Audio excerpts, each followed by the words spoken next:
He trashed my cooking for his mistress. After the divorce, I served him something he'd never forget.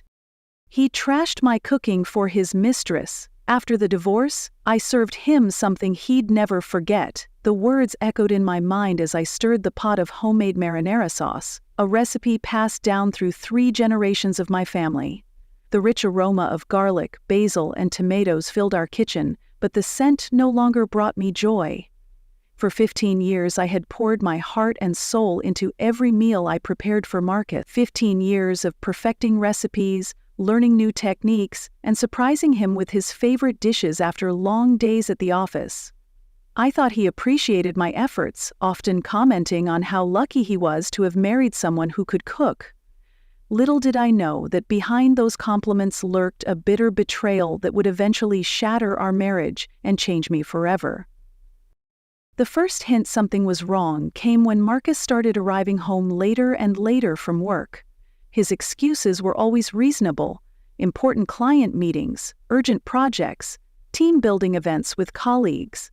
I believed him because I had no reason not to. Our life together seemed perfect from the outside.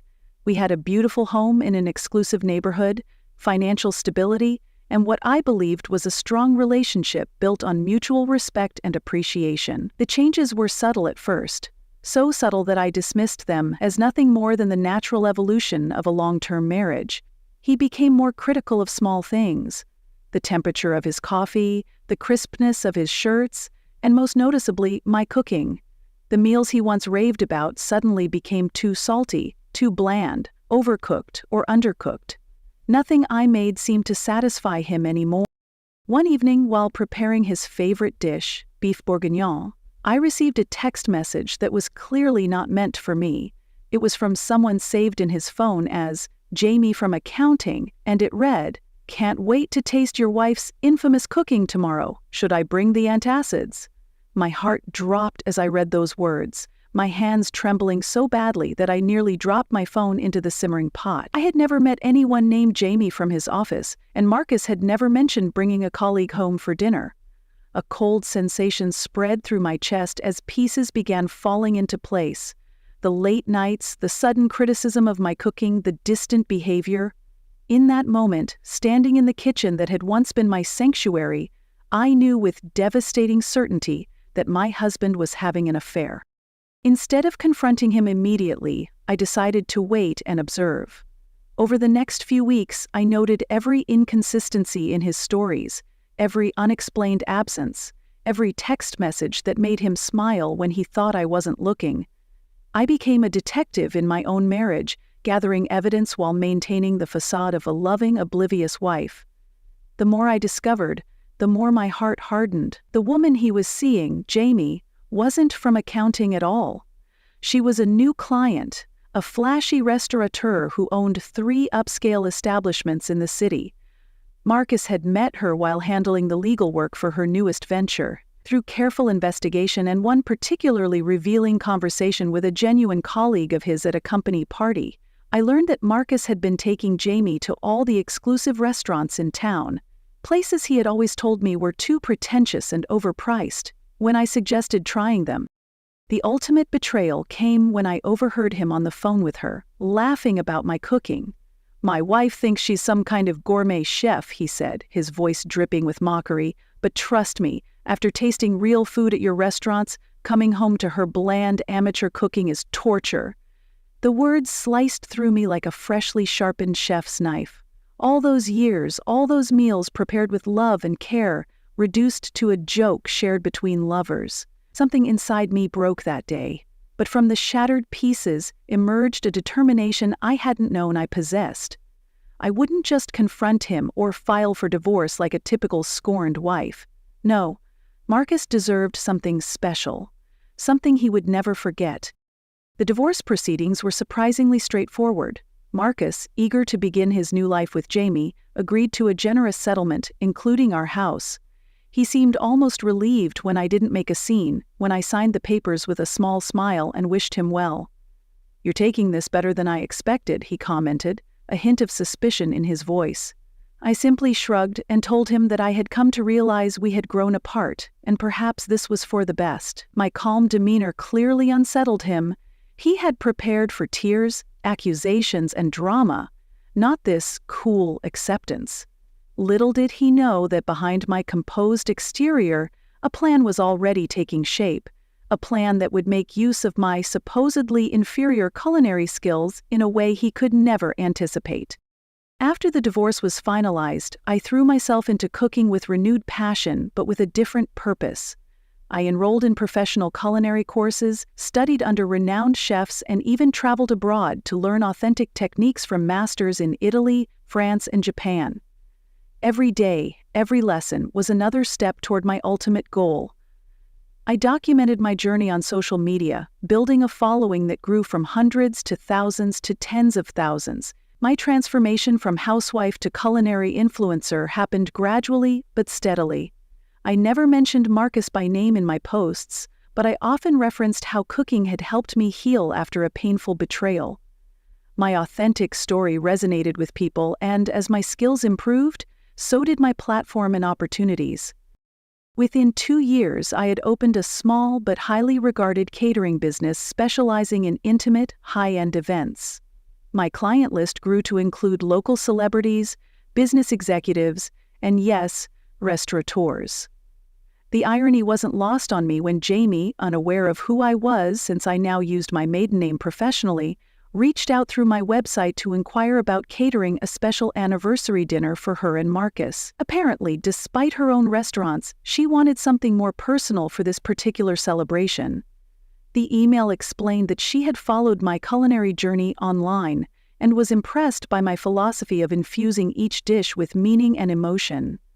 She requested a private dining experience at their home, the penthouse apartment they had purchased after Marcus moved out of our house. When I saw the address, I felt a strange sense of destiny. He trashed my cooking for his mistress. After the divorce, I served him something he'd never forget. The phrase that had become my silent mantra was about to come full circle. I accepted the booking with professional courtesy, giving no indication of our shared history.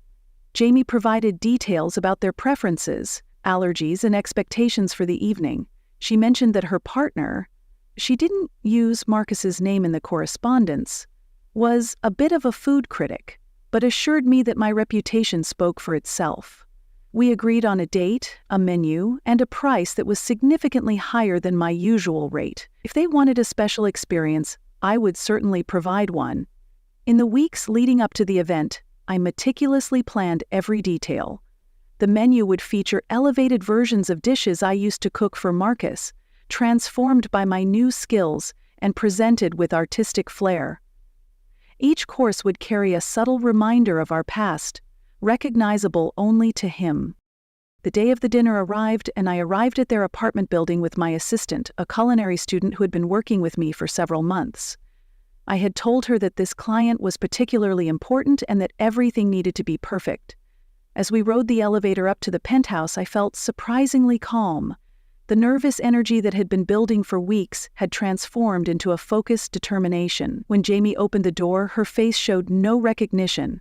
Why would it? We had never met, and she had only seen the professionally photographed version of me from my website and social media. She welcomed us warmly, showing us to the kitchen and explaining that her partner would be home from work shortly. The kitchen was all gleaming surfaces and high-end appliances, exactly the kind of showpiece one would expect from someone who valued appearance over substance. I began unpacking my equipment and ingredients while my assistant set up the dining area, according to the instructions I had given her. Jamie hovered nearby, asking questions about the menu and watching with interest as I prepared the first course. She was friendly and enthusiastic, complimenting the aromas that began filling the kitchen. I answered her questions professionally, maintaining the persona of a dedicated chef focused on creating a memorable experience. Inside, however, I was counting down the minutes until Marcus would walk through the door. I didn't have to wait long. Just as I was putting the finishing touches on the amuse-bouche, I heard the sound of keys in the lock, followed by his familiar voice calling out to Jamie. Time seemed to slow as he entered the kitchen, his eyes first finding Jamie, then moving to me. The recognition didn't come immediately. He saw a chef in professional attire, hair styled differently than he remembered, standing confidently in his kitchen. Then our eyes met, and I watched as confusion gave way to disbelief and then to something approaching horror.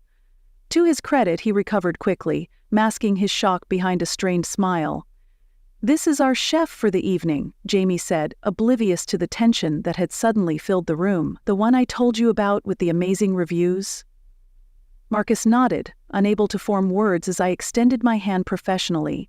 "It's a pleasure to meet you," I said, my voice steady and pleasant. "I've prepared a special menu for your anniversary celebration." The double meaning of my words hung in the air between us, but only he could understand their true significance. He took my hand briefly, his palm clammy against mine. What followed was perhaps the most surreal dinner service of my career. Course after course, I presented dishes that were familiar yet transformed. The beef bourguignon he had once mocked, now a sous vide short rib with a red wine reduction that Jamie declared absolutely divine. The risotto he had called gluey, now perfectly al dente and finished with aged parmesan and truffle. The chocolate soufflé he had dismissed as pedestrian, now an architectural masterpiece of textures and With each presentation, I provided detailed descriptions of the techniques and ingredients, my professional demeanor never wavering. Jamie was effusive in her praise, completely unaware of the private drama unfolding at her anniversary dinner. Marcus, meanwhile, grew increasingly uncomfortable, barely touching his food and drinking too much of the wine my assistant kept pouring. By the time I served the final course, a deconstructed version of the first dessert I had ever made for him, Marcus looked physically ill. When Jamie excused herself to take a phone call from one of her restaurants, he finally spoke directly to me, his voice low and urgent. "What are you doing here? Is this some kind of revenge?" I placed the delicate chocolate tool on his plate with steady hands, meeting his gaze with a smile that didn't reach my eyes. "I'm doing exactly what I was hired to do," I replied calmly, "creating a memorable dining experience. Isn't that what every good chef aspires to?" Before he could respond, Jamie returned full of apologies for the interruption and eager to taste the dessert that looked too beautiful to eat. As she took her first bite, closing her eyes in pleasure at the flavor, I saw Marcus watching me with a mixture of anger and something else, perhaps respect, perhaps fear. When the meal concluded and all the courses had been served, Jamie insisted on giving me a glowing review on the spot, typing enthusiastically on her phone while Marcus sat in silence. She promised to recommend my services to everyone she knew and asked if I would consider a regular collaboration with one of her restaurants. I thanked her politely, saying I would consider the offer and be in touch.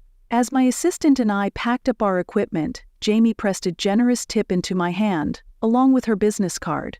"This was the best anniversary dinner we could have imagined," she said, her arm linked through Marcus's. "Wasn't it, darling?" He managed a tight nod, his face pale despite the flush from the wine. As we prepared to leave, I handed Jamie a small package, a house-made breakfast pastry for the morning after. Just before stepping out the door, I turned back, making eye contact with Marcus one final time. "I hope the experience lived up to your expectations," I said, my words weighted with meaning only he would understand. After all, food is so much more than sustenance. It's memory, it's emotion, it's history. Something flickered in his eyes then. Recognition, perhaps, of exactly what had just happened. He had spent years dismissing my cooking, using it as a weapon to hurt me during his affair. Now he had been forced to sit through a masterclass in how far I had come, not just as a chef, but as a person who had risen above his betrayal to create something meaningful and successful. As the door closed behind us, I felt a sense of completion wash over me. I hadn't sought revenge in the traditional sense. No public humiliation, no dramatic confrontation, no petty acts of sabotage. Instead, I had served him something far more powerful, the evidence of my growth, my resilience, and my success without him. The knowledge that while he had moved on to a new relationship with the woman he had cheated with, I had transformed my pain into passion and purpose. The realization that the woman he had mocked and betrayed was now being celebrated by the very woman he had chosen over me. It was indeed something he would never forget. As my assistant and I rode the elevator down to the lobby, she commented on how well the evening had gone, unaware of the years of history that had played out over dinner. I simply smiled and nodded, already thinking about tomorrow's clients and the new recipes I wanted to try. The past was finally served, plated, and cleared away. Now it was time for the next course of my life, one I would create entirely on my own terms. The following morning, I woke to find my phone flooded with notifications. Jamie had posted glowing reviews of my service on every platform available, complete with photos of each course. My website had received dozens of new booking inquiries overnight, and my social media following had jumped by thousands. Among the notifications was an email from Marcus sent at 3 a.m. For a moment, my finger hovered over the delete button, but curiosity won out. His message was brief. "You've become an extraordinary chef. I'm sorry for everything." I read it once, then closed it without replying. His recognition meant nothing to me now. I had already received all the validation I needed. From myself, from my growing client base, and ironically from the woman who had once been the symbol of his betrayal. In the months that followed, my business expanded beyond anything I could have imagined. I hired more staff, moved into a commercial kitchen space, and even began discussions about a potential cookbook. Occasionally I would see Marcus and Jamie at industry events.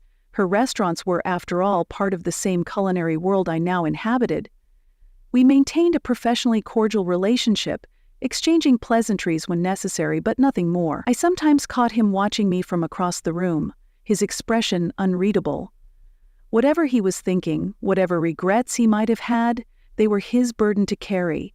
I had served my last meal specifically for him, and I had no appetite for seconds.